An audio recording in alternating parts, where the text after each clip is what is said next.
সাবেক প্রধানমন্ত্রী বেগম খালেদা জিয়া তিনি দেশে ফিরছেন। 2018 সালের 8 ফেব্রুয়ারি যে মামলায় তাকে কারাগারে নেওয়া হয়, সেই মামলায় তিনি 2020 সালের 25শে মার্চ তিনি নির্বাহী আদেশে 2 শর্তে বিদেশে যেতে পারবেন না, দেশে থেকে চিকিৎসা নিতে হবে। তারপর পরিস্থিতি, শারীরিক অবস্থার অবনতি, এবারে হাসপাতালে যাওয়া আসা, ভর্তি, নানান জটিলতা নিয়ে তিনি গেলেন। এই যে তিনি খানিকটা সুস্থ হয়ে ফিরছেন, আপনি যেমনটি বলছিলেন, এই ফেরার মধ্য দিয়ে রাজনৈতিক বার্তাটা কীরকম আপনাদের? আমি আসলে বলিনি যে তিনি সুস্থ হয়ে ফিরছেন, আমি দেখেছি উনি আগের চেয়ে কিছুটা সুস্থ বোধ করছেন, তিনি হাঁটাচলা করতে পারছেন। এই বিষয়ে একটু অ্যাড করে নেই, আমাদের বিএনপির যারা নেতাকর্মী এবং বাংলাদেশের বড় একটা জনগোষ্ঠীর মনে কিন্তু একটা সন্দেহ রয়েছে যে ওনাকে কি কোনো ধরনের মিসট্রিটমেন্ট বা মিসহ্যান্ডলিং বা কোনো ধরনের পয়জনিং করা হয়েছে কিনা যখন ওনাকে অন্যায়ভাবে কারাগারে বন্দি করে রাখা হয়েছিল। আচ্ছা, আর রাজনৈতিক বার্তা এখানে নতুন করে বার্তা দেওয়ার কিছু নেই। আমরা আমাদের নেত্রী, দেশনেত্রী বেগম খালেদা জিয়া এবং দেশনায়ক আমাদের নেতা, দলের ভারপ্রাপ্ত চেয়ারম্যান দেশনায়ক জনাব তারেক রহমানের নেতৃত্বেই বিগত 17 বছর আন্দোলন সংগ্রাম করেছি এবং আমাদের এই আন্দোলন সংগ্রাম শেষ হয়ে যায় নাই বলে আমরা বিশ্বাস করি। যতদিন না পর্যন্ত জনগণের সরাসরি প্রত্যক্ষ ভোটে নির্বাচিত একটি সরকার না প্রতিষ্ঠা হবে, আমরা ওনাদের নেতৃত্বে আমাদের আন্দোলন সংগ্রাম এবং রাজনৈতিক কর্মকাণ্ড চালিয়ে যাব।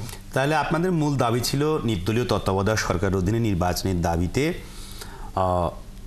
আমি বলবো যে 2012 সালের পর থেকেই মূলত সেই 2011 সালের 30শে জুন যখন তত্ত্বাবধায়ক সরকার ব্যবস্থা বাতিল করা হলো, সেদিন থেকে আমরা যে দাবি জানিয়ে আসছি, আজ অবধি কিন্তু আমরা চুল পরিমাণ আমাদের দাবি থেকে সরে আসিনি, আমরা ওই জায়গাতেই রয়েছি। সেই প্রসঙ্গেই আসি যে এখন তো বিএনপির পক্ষ থেকে আপনাদের দলের মহাসচিব তিনি এবং কয়েকটি অঙ্গ সংগঠনও কর্মসূচি পালন করছে এবং তারা ধারাবাহিকভাবে সরকারের প্রতি এক ধরনের চাপ অব্যাহত রেখেছে যে নির্বাচনের ডেডলাইন জানতে চায় বিএনপি। সরকারের দিক থেকেও কিন্তু পরিষ্কারভাবে বলা হয়েছে ডিসেম্বর থেকে জুনের মধ্যে নির্বাচন। তাহলে এই সরকার তো আপনাদের এই আন্দোলন, জামায়াত, এনসিপি, বৈষম্যবিরোধী ছাত্র আন্দোলন সহ আপনাদের প্রত্যেকেরই আন্দোলনের ফসল অন্তর্বর্তী সরকার, যার প্রধান ডক্টর মোহাম্মদ ইউনূস, তিনি তো নির্বাচন নিশ্চয়তা দিচ্ছেন যে ডিসেম্বর থেকে জুনের মধ্যে নির্বাচন হবে। তাহলে এই সময় কি আপনারা বিশ্বাস করতে পারছেন না?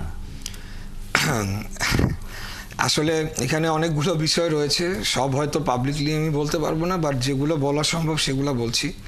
যে আপনারা দেখেন, ডিসেম্বর থেকে জুন এই শব্দটার মধ্যেই, এই বিষয়টার মধ্যেই কিন্তু একটা মানে সন্দেহের তৈরি হওয়ার জায়গা রয়েছে।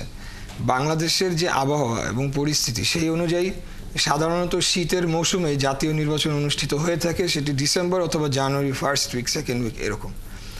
জুন মাসে কোনো দিনও বাংলাদেশের যে আবহাওয়া, ওয়েদার, জাতীয় নির্বাচন করা সম্ভব নয়, কারণ সেখানে বন্যা হয় এবং তাপমাত্রা প্রখর থাকে। এবং আপনারা জানেন যে আগামী বছর ওই পিরিয়ডটাতে রোজা, রমজান এবং ঈদুল আজহা রয়েছে। তাহলে কিভাবে ওই সময়টাতে নির্বাচন হবে? আমরা মনে করি যে এইটার কোনো প্রয়োজন ছিল না। খুব সুস্পষ্টভাবে একটা রোডম্যাপ দিতে পারতো যে অক্টোবরে তফসিল হবে, নভেম্বরে হবে, ডিসেম্বরে নির্বাচন হবে, এরকম এটাই আমরা চাচ্ছি, এরকম একটা রোডম্যাপ। কিন্তু আপনারা লক্ষ্য করবেন যে আমাদের সন্দেহে বারে বারে কিন্তু উস্কে দেওয়া হচ্ছে। যখন একজন উপদেষ্টা বলেন যে জনগণ তো চায় আমরা 5 বছর থাকি, বা সর্বশেষ প্রধান উপদেষ্টা নিজেই বলেছেন আল জাজিরাতে যে জনগণ খুশি আছে, জনগণ পরিবর্তন চায় না।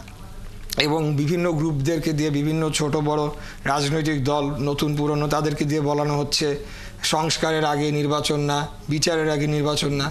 তো এটা তো আজকে খালি আমরা কেন, বাংলাদেশের জনগণ কিন্তু তাদের উপর আস্থা রাখতে পারছে না। তারা বলে জনগণ তাদের 5 বছর চাই। জনগণটা কোথায় আমরা জানতে চাই। আমরা তো প্রতিনিয়ত জনগণের সাথে মিশছি এবং তারা এটাও একটা ব্যাখ্যা দেওয়ার চেষ্টা করে, অপব্যাখ্যা, যে তরুণরা, আমি যখন মাঠে ঘাটে যাই, হাজার হাজার লক্ষ লক্ষ তরুণরা আমার কাছে এসে জানতে চাই, ইশরাক ভাই ইলেকশনটা হবে তো? বাংলাদেশের মানুষ ইলেকশনের জন্য অপেক্ষা করছে, মুখিয়ে আছে। এটা আজকে তো নতুন কোনো বিষয় না। বিগত হাসিনা সরকারের আমলেও কিন্তু আপনি দেখেছেন যে যতভাবেই জনগণকে মানে বিভ্রান্ত করে বা দমন করে বা তোষামত করে বা অন্যান্য প্রলোভন দেখিয়ে জয় চেষ্টা করেছে, জনগণ কিন্তু তার ভোটের অধিকারটা অলওয়েজ ফেরত চায়। আর এই সরকারটা তো একটা অন্তর্বর্তীকালীন সরকার, তাদের তো স্পেসিফিক কিছু ডিউটি রয়েছে, এর বাইরে তাদের করার সুযোগ নেই, ম্যান্ডেটও নেই এবং সেই সময়ও নেই। সংস্কার ইজ এ চলমান প্রক্রিয়া, সেটা 20 বছর 25 বছর ধরে চলতে পারে এবং 5 বছর পরে যে নতুন একটা সংস্কারের প্রয়োজন হবে না সেটা আমরা কি করে বলবো। কিন্তু এই যে মুখোমুখি করার যে চেষ্টা, সেখান থেকেই তো সন্দেহ জন্ম আসছে। নিশ্চয়ই 4,17,00,000 তরুণ ভোটার, তারা এক জরিপে দেখা যায় যে তারা এখন পর্যন্ত তাদের ভোট তারা নিজেরা প্রয়োগ করতে পারেনি। এইসব বিষয়ে আপনার সাথে আলোচনা করব।